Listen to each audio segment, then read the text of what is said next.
people live in this house. 8 people have experienced this. Wow, they finally made another good Conjuring movie. Let's talk about one of the most pleasant surprises from horror in all of 2025 so far.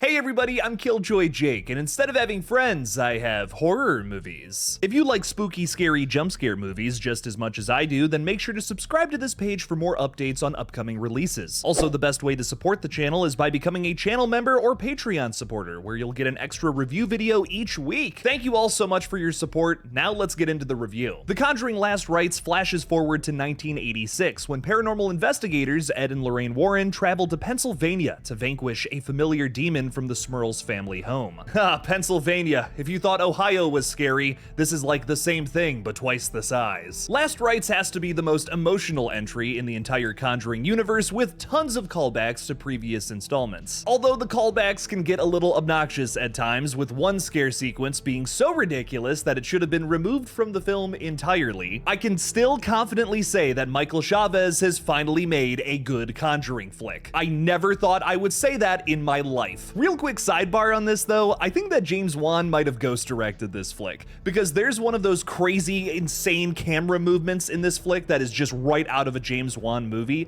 and he also has a very goofy cameo towards the end. Okay, we can take off our tinfoil hats now, back to the review. Last Rites succeeds at telling a fresh, terrifying story with some pretty effective scares. Look, if you don't like jump scares and you put on a Conjuring movie, you're just wasting 2 hours of your time. I don't know what to tell you. I love jump scares, and that's why I really enjoyed this movie. They're fun. I also love psychological dread, where it's something that's a little more slow building and sticks with you after you've watched the flick, but there's nothing wrong with going through one of the haunted houses of a Conjuring film. The important thing about a jump scare, however, is that if you don't set it up properly, you don't make your audience look left when something scary is about to hit them on the right, then it's just not gonna land. You're gonna go boo, and everyone else is gonna go eh. Movies like The Curse of La Llorona, The Conjuring 3, and both of the Nun flicks unfortunately just don't hit for me. All of those movies ended up being boring slogs where none of the scares are properly set up. Thankfully, Last Rites gets the franchise back on track in those regards, with one jump scare somewhere in this movie, I won't tell you where, that floored both my fiance and I. Damn, there's at least one in here that's a top 10 from the whole franchise. The Smurl family is a likable set of new protagonists as well. Just like the folks from the first and second Conjuring movie, here's another struggling family that's relatable, and their situation just got a whole lot worse. This time, however, with a demon mirror. This is a necessary, under-talked about, but yet still very important component to what makes those original Conjuring movies work so well. I really want this family to survive. I feel that way about Conjurings 1, 2, and Last Rites. What lost me with The Devil Made Me Do It film is that I think it was actually too ambitious of a swing, focusing on this court case, trying to do something different, I'll give it that, but I just don't think it worked. There is such thing as deviating too far from your core concept. I also really like the idea of a cursed mirror, even if the movie Oculus did this way better. One of the best sequences in this entire movie, which has already been released online, is when Daddy Wilson and Daddy Smurl are carrying this mirror across the attic. They have to do so carefully on these boards as the covering slowly gets peeled off, and then we see a bunch of scary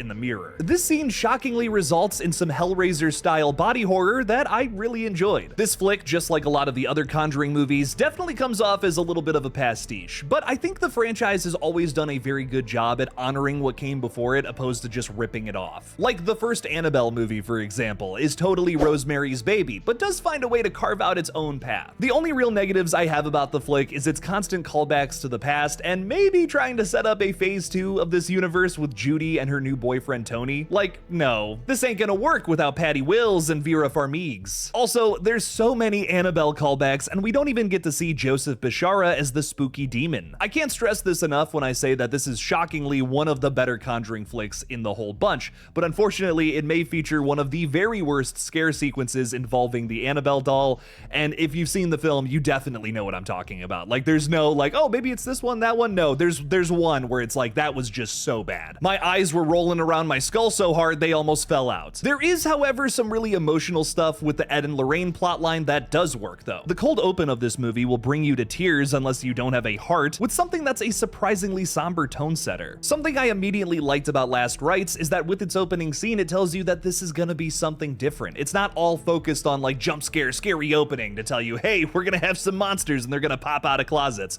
We know that. This is the Conjuring. What's nice about this opening is it says, hey, we're gonna do a little backstory on the Warrens, maybe even a little more than what we've done in the past. I also liked a lot of the stuff that they did with Judy in this movie, even if the nursery rhyme thing did also get annoying at a certain point. I'm convinced that half of Mia Tomlinson's lines in this movie was the Lucy Lockett nursery rhyme, and it's like, okay, we got it. This movie made me realize how much I really do love these horror heroes, Ed and Lorraine Warren. Well, at least the fun fictional versions of them played by Patrick Wilson and Vera Farmiga. Hey, we'll definitely see at least Patrick Wilson fighting ghosts more in the Insidious franchise, which is boomin' lately, has a new installment coming out next year, and a crazy spin-off. He's gotta be in at least one of those. Maybe Vera Farmiga can show up and be the new mom whose son's soul has floated off into another dimension. Now that would be fun. I was so ready to come on here and rip this movie apart, I thought it was gonna be trash, but I am so pleasantly surprised by The Conjuring Last Rites. I'm really happy that this movie hit. Ending this franchise on a good note definitely makes me feel a little better about like the last couple of entries, which were,